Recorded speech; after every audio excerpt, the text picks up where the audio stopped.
Hi friends, welcome back to my channel. This is Shipanshu. चलो समझते हैं कि निफ्टी ने आज कैसे परफॉर्म करा और टुमारो निफ्टी कैसे परफॉर्म कर सकती है और इसके पीछे का लॉजिक क्या है। तो सबसे पहले मैंने 5 मिनट्स का चार्ट लगा रखा है और मैंने 5 EMA को लगा रखा है और उसके अकॉर्डिंग हमें समझना होगा कि कैसे निफ्टी ने परफॉर्म करा है आज की डेट में। तो सबसे पहले अगर आप देखोगे, जो फर्स्ट 3 कैंडल्स हैं 5 मिनट्स की,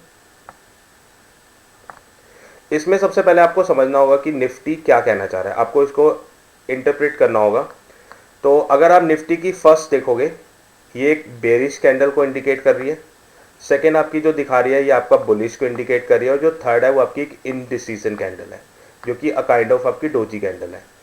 अगर फर्स्ट कैंडल पे देखोगे तो इसने सबसे पहले एक नेगेटिव ट्रेंड गया है पूरा का पूरा, और उसके बाद अगर आप देखोगे यहीं से आपकी बाइंग स्टार्ट हुई है। दैट मीन्स कि जो येस्टरडे का जो आपका सपोर्ट एरिया बना था, मैं आपको दिखाता हूं।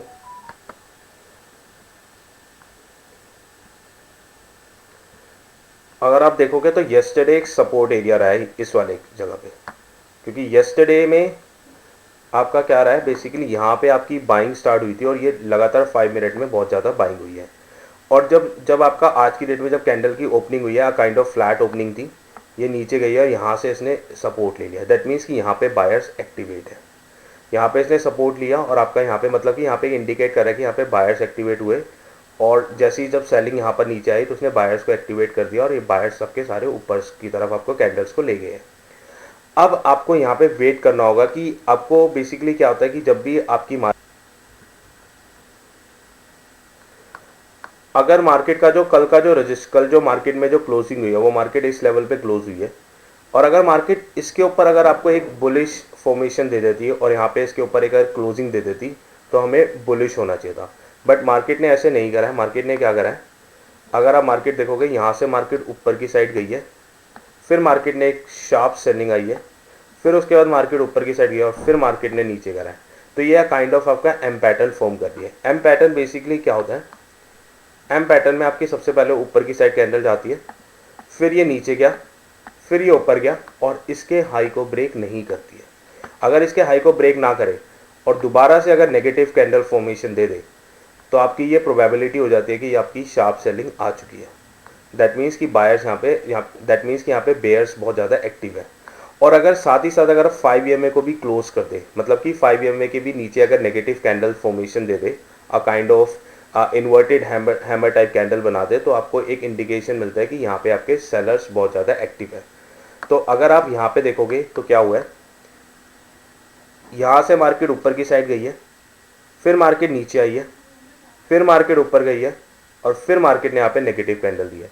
यहाँ पे इसके हाई को ब्रेक नहीं करा, इस वाली कैंडल पे इसने 5 EMA को ब्रेकआउट दिया और आपकी एक नेगेटिव कैंडल बना दी है। तो यहाँ पर आपके दैट मीन्स कि आपके बेयर्स आपके एक्टिवेट हैं। तो आपका क्या बनता है, यहाँ पे आपका स्टॉप लॉस होता है, यहाँ पे आपका एक नेगेटिव कैंडल बनी है, यहाँ पे आपका एंट्री पॉइंट होती है जैसे इसके ब्रेकआउट करते हैं, आपको आराम से 1:2 या 1:1.5 का आपको आसानी से टारगेट आपको अचीव होता है। अब आपको यहाँ पे जब आपका बेयरिश ट्रेंड स्टार्ट हो गया तब आपको अपने रेजिस्टेंस एरिया को मार्क करना होता है। तो रेजिस्टेंस एरिया को आपको मार्क करना है, तो उसके लिए आपको देखना पड़ेगा कि सेलिंग कहाँ से आई है। तो सबसे पहले आपको एक सप्लाई जोन आपको मार्क करना होगा।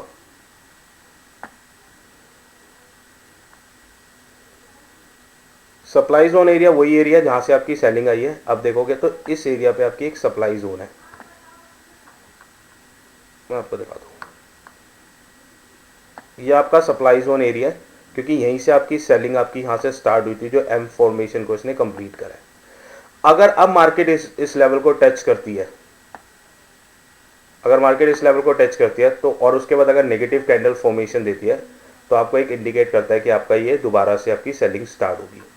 तो क्या हुआ है बेसिकली, देखो मार्केट ने ऊपर गई, फिर दोबारा से इस कैंडल पे 5 EMA को इसने ब्रेकआउट करा है, रेजिस्टेंस एरिया पे इसने रेजिस्टेंस लिया है और यहाँ पे लिया। अब आपके पास ये कैंडल में भी आप एंट्री कर सकते थे और आप ये कैंडल में भी एंट्री कर सकते थे। मैं आपको बताऊंगा कि इन दो कैंडल में आपको एंट्री क्यों नहीं करनी चाहिए थी और आपको थर्ड कैंडल पे ही एंट्री क्यों करनी चाहिए थी, इसके पीछे का लॉजिक है। सबसे पहले अगर आप फर्स्ट कैंडल पे देखोगे तो ये एक डोजी कैंडल बना है। डोजी कैंडल वही कैंडल जिसमें ये इंडिकेट नहीं करती कि मार्केट बेरिश है या मार्केट बुलिश है। यहाँ पे बायर्स भी एक्टिव है, बेयर्स भी एक्टिव है, और दैट मीन्स कि बुल्स भी एक्टिव है, आपकी बेयर्स भी एक्टिव है। दैट मीन्स कि इसमें आपको अभी आपको वेट करना है। यहाँ पे बुल्स एंड बेयर्स की फाइट चल रही है। अब नेक्स्ट कैंडल में देखोगे तो आपके बुल्स एक्टिवेट हुए हैं, बट एक रेजिस्टेंस एरिया को ब्रेक नहीं कर पाए हैं। फिर अगर आप देखोगे तो दोबारा से यहाँ पे बेयर्स एक्टिवेट हुए हैं। अगर आप देखोगे थर्ड कैंडल में बुल्स दोबारा से एक्टिवेट हुए हैं, पर अगेन ये रेजिस्टेंस एरिया को ब्रेक नहीं कर पाए हैं। और यहाँ पे एक इंडिकेट करता है, क्योंकि क्या होता है जब विक आपकी नीचे की साइड बड़ी होती है दैट मीन्स कि बुल्स एक्टिव है, और अगर आपकी विक ऊपर की साइड बड़ी है यानी कि बेयर्स एक्टिवेट है। अगर आप देखोगे इसमें बुल्स एक्टिव है क्योंकि ये नीचे की साइड इसकी विक ज़्यादा है।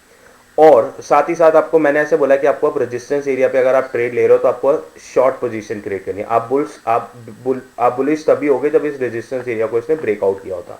इसने रेजिस्टेंस एरिया को ब्रेकआउट नहीं करा और यहाँ पे बुल्स एक्टिव है, तो बुल्स पे तो आपने ट्रेड लेना ही नहीं है क्योंकि आप बुलिश हो ही नहीं, आप तो बेरिश है। आपको चार्ट को समझना है। तो अगर आप चार्ट को देख रहे हो तो क्या हुआ है इस वाली कैंडल में, अगर आप देखोगे थर्ड कैंडल में आपके यहाँ पे रेजिस्टेंस एरिया भी ले रही है, 5 EMA को ब्रेकआउट भी दे रही है, और आपको एक स्ट्रॉन्ग बेरिश कैंडल भी दिखा रही है। और अगर आपने यहाँ पे स्टॉप लॉस लगाया होता और आपने यहाँ पे एंट्री ली होती तो आपको आराम से टारगेट आपको मिल जाता।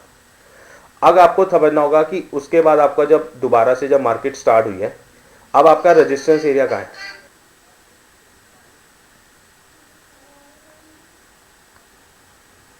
जहां से मार्केट कैंडल नेगेटिव हुई है वहीं से आपका होता है। देखो अगर ये आपका एक रेजिस्टेंस एरिया बनाया था, अब देखो क्योंकि यहीं से आपकी मार्केट ने आपको एक ट्रेंड आपको एक इंडिकेट किया था। अब देखो यहाँ पे अगर आप देखोगे आपको, अगर आप देखोगे तो यहाँ से डायरेक्ट मार्केट ऊपर की साइड गई है, यानी कि अब एक इंडिकेट कर रही है कि आपके बायर्स एक्टिवेट हो चुके हैं।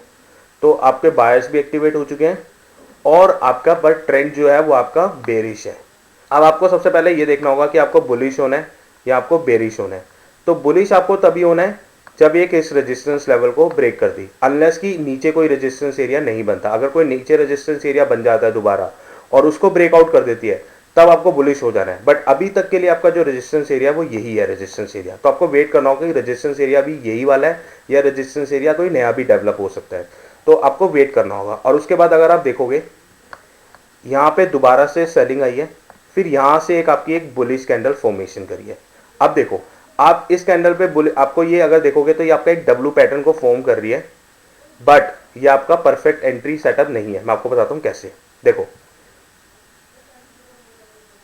देखो बुलिश, सबसे पहले आपको समझना होगा कि बुलिश जो डब्ल्यू पैटर्न होता है वो कैसे फॉर्म करता है। डब्ल्यू पैटर्न ये आपका नीचे आया, फिर ये ऊपर गया, फिर ये नीचे आया, और फिर उसके बाद ऊपर की अगर साइड दे रही है तो यहाँ से आपको समझ आता है कि आपका यहाँ से आप ट्रेंड ऊपर की साइड जा सकता है। बट देखो इसमें आपको एक परफेक्ट सेटअप नहीं मिला, ऑल्दो ये डब्ल्यू पैटर्न फॉर्म करा है, बट इसने परफेक्ट सेटअप नहीं मिला। मैं आपको बताता हूँ कैसे।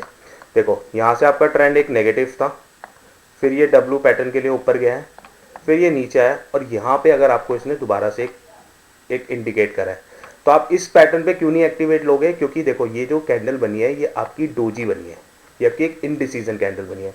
दैट मीन्स कि यहाँ पे बुल्स भी एक्टिव है, आपके बायर्स भी एक्टिवेट है। तो यह आपको ना ही आपको ये नहीं आपको यहाँ पे दिखा रहा है कि यहाँ पे कोई बायर्स ज़्यादा स्ट्रॉन्ग है, ना ही आपके बेयर्स ज़्यादा स्ट्रॉन्ग है। तो आपको इस कैंडल पे आपको एंट्री नहीं लेनी चाहिए थी, और ना ही इसने 5 EMA को ब्रेकआउट करा है। अगर आप उसके बाद दोबारा देखोगे तो जो आपको दोबारा जो नेक्स्ट कैंडल सेटअप दे रहा है वो ये वाले पे दे रहा है, और अगर इसके 5 EMA का जो है इसने इसे ब्रेकआउट भी कर दिया। अगर आप देखोगे इसकी जो लो है इसने ब्रेकआउट कर दिया। तो जब भी लो को ब्रेक कर दिया डब्ल्यू पैटर्न में तो ये आपका परफेक्ट डब्ल्यू पैटर्न को इनवैलिडेट करता है, अगर ये इसको ब्रेकआउट करके ऊपर की साइड जाता है। तो ये आपका डब्ल्यू पैटर्न नहीं है, तो आपको इसमें ट्रेड नहीं लेना है। अब साथ ही साथ अगर आप देखोगे इस कैंडल में दोबारा से अगर आप देखोगे अब जो आपका रेजिस्टेंस एरिया है वो आपका रेजिस्टेंस एरिया भी चेंज हो चुका है। आपको रेजिस्टेंस एरिया मार्क करना होगा। रेजिस्टेंस एरिया आपको कैसे मार्क करना होगा? आपको देखो ये आपका अब एक नया रेजिस्टेंस एरिया बना है, ठीक है, ये आपका नया रेजिस्टेंस एरिया बन गया। अगर इसको ऊपर की साइड ये ब्रेकआउट कर दे तो आपको बुलिश होना है, अगर इसको ऊपर की साइड नहीं क्लोज करती तो आपको बुलिश नहीं होना है। अगर अब आप देखोगे यहाँ पे यहाँ से इसकी एक शार्प बाइंग हुई है अपडेट, और इसने इसके रेजिस्टेंस एरिया को भी ब्रेक कर दिया, क्लोजिंग दे दिया।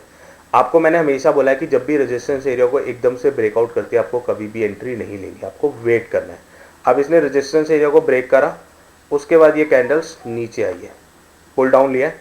उसके बाद अगर आप देखोगे तो इसने दोबारा से एक हैमर पैटर्न बनाया है जिसमें विक स्ट्रॉन्ग है, और तो इसने 5 EMA को क्लोज नहीं करा है, बट यहाँ पे आपका विक स्ट्रॉन्ग है। अगर देखोगे विक आपका बड़ा है, बॉडी आपकी बनी हुई है, और ये आपका एक हैमर टाइप कैंडल बना रही है जिसमें कि बुल्स अगर जब इस तरह की कैंडल बनती है दैट मीन्स कि यहाँ पे बुल्स आपके एक्टिव है। और अगर आपने यहाँ पे सेटअप लिया होता 1:2 का आपका टारगेट होता, यही आपकी एंट्री थी, यहाँ पे आपकी एंट्री थी, यहाँ पे आपका स्टॉप लॉस था, और आपको आराम से 1:2 और 1:3 का टारगेट आपको आसानी से अचीव हो जाए। तो आपको हर कैंडल पे आपको लॉजिक लगाना होगा और उसके अकॉर्डिंगली आपको एंट्री सेटअप लेने होंगे। अब लेट्स अंडरस्टैंड कि टुमारो मार्केट कैसे परफॉर्म कर सकती है और इसके पीछे का लॉजिक क्या है। अब आपके पास मार्केट की 3 पॉसिबिलिटी है कि मार्केट टुमारो कैसे परफॉर्म कर सकती है। सबसे पहले आपको ये देखना होगा कि जो मार्केट में जो लास्ट आवर में जो ट्रेंड रहा है वो क्या रहा है। तो लास्ट आवर का जो ट्रेंड है वो एक पॉजिटिव है। यहाँ पे एक सपोर्ट एरिया है, यहाँ पे एक सपोर्ट एरिया है, यहाँ पे एक सपोर्ट एरिया है, यहाँ पे एक सपोर्ट एरिया है, यहाँ पे एक सपोर्ट एरिया, कि मार्केट एक स्ट्रेट लाइन में ऊपर नहीं गई है, मार्केट ने हमेशा ऊपर गई है, फिर वेट नीचे पुल डाउन हुआ है, फिर उसके बाद ऊपर गई है, फिर पुल नीचे पुल डाउन हुआ है, फिर ऊपर गई है। तो ये एक बुलिश एक अच्छा स्ट्रॉन्ग पैटर्न दिखा रही है कि अच्छी यहाँ पे बुल्स एक्टिव है और हर जगह पे बुल्स एक्टिव है।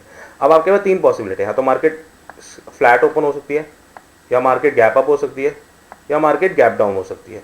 अगर मार्केट फ्लैट ओपन होती है यानी कि मार्केट यहाँ ओपन होती है और उसके बाद अगर कंसोलिडेट करती है 15-20 मिनट और आपको मैं कहूँगा हाफ एन आवर, और उसके बाद अगर ये इसको क्लोज करती है तब आपको बुलिश हो जाना है और आप एंट्री ले सकते हो जैसी इसके ब्रेकआउट करती है। बट अगर मार्केट मान लो यहाँ पे ओपन हुई और डायरेक्ट एकदम से ऊपर चली जाती है तो आपको ट्रेड नहीं लेना है, आपको वेट करना होगा। और अगर मान लो कि मार्केट का फॉर एग्जांपल मान लो मार्केट आपकी गैप अप ओपनिंग हुई और अगेन मार्केट डायरेक्ट अगर ऊपर जा रही है तो आपको एंट्री नहीं लेनी है। मार्केट अगर आपकी मान लो ऊपर गई, फिर यहाँ पे उसने कहीं डोजी वगैरह बनाई, फिर ऊपर गई, फिर कहीं डोजी वगैरह टाइप कैंडल बना रहा है, वेट कंसोलिडेट हुई, फिर ऊपर गई, तब ये आपका ट्रेंड एक स्ट्रॉन्ग ट्रेंड है कि यहाँ पे आपके बुल्स एक्टिव है। तो अब आपको उस सेटअप पे कैसे एंट्री लेनी होगी। उस सेटअप पे मान लो कि जैसे आपकी ट्रेंड ऊपर गया, फिर यहाँ पे कंसोलिडेट हुआ, फिर ट्रेंड ऊपर गया, फिर कंसोलिडेट, फिर ट्रेंड हुआ, अब आपको पुल डाउन का वेट करना होगा। जब मार्केट पुल डाउन आया यहाँ पे मान लो इस लेवल पे पुल डाउन आया और यहाँ से आपको इसने एक पॉजिटिव कैंडल बना दी, दोबारा से बुलिश कैंडल, तो आपको एंट्री नहीं लेनी है। आपको एंट्री क्यों नहीं लेनी है, मैंने आपको हमेशा बोला है कि आपको फर्स्ट कैंडल पे कभी भी एंट्री नहीं लेनी। अब आपको वेट करना होगा। दोबारा से मान लो कि कैंडल डायरेक्ट ऊपर भी जा सकती है तो कोई बात नहीं, आपको वेट करना है, आपको सेटअप पे नहीं एंट्री लेनी है, आपको वेट करना है। अगर मान लो दोबारा से वो नीचे जाती है और इसके लो को ब्रेक नहीं करती है और दोबारा से अगर एक बुलिश कैंडल बनाती है जिसमें आपका विक जो है वो स्ट्रॉन्ग है, और मेक श्योर कि इसके लेवल को क्रॉस ना करे, और आपको बॉडी बनाती है ऊपर की साइड, तो आप एक 1:2 का टारगेट लेके आपका ये रेजिस्टेंस एरिया होगा और ये आपका सपोर्ट एरिया होगा और यहाँ पे आपका स्टॉप लॉस होगा, और इस कैंडल पे आपके जो उसका कैंडल का ओपनिंग को जब जैसी ब्रेक करेगी और आपका एक ये एंट्री पॉइंट होगा और आपको आराम से 1:2 का आपको टारगेट मिल जाएगा। अब जो थर्ड केस सिनेरियो आता है, मान लो मार्केट आपकी गैप डाउन ओपनिंग होती है, इस एरिया पे हो सकती है, इस एरिया पे हो सकती है, इस एरिया पे हो सकती है, कहीं पे भी एंट्री हो सकती है। तो मैं तो बेसिकली आपको जब तक मार्केट इस लेवल को क्रॉस नहीं करती है तो मैं तो तब तक हमेशा इस मार्केट में बुलिश ही रहूँगा। मार्केट जब तक इसको क्लोज नहीं करती है, इसको मान लो मार्केट यहाँ पे ओपनिंग हुई और मार्केट ऊपर की साइड जाती है तो तब भी मैं एकदम से एंट्री नहीं लूँगा, मैं बेसिकली पुल डाउन का वेट करूँगा। मार्केट मान लो अगर दोबारा से पुल डाउन देती है और उसके बाद अगर मार्केट एक पॉजिटिव कैंडल बनाती है यहाँ पे जिसमें एक हाई एक विक बनाती है और एक बॉडी बना रही है जैसे कि हैमर टाइप कैंडल, तो आप उसमें एंट्री ले सकते हो और 1:2 का टारगेट होगा।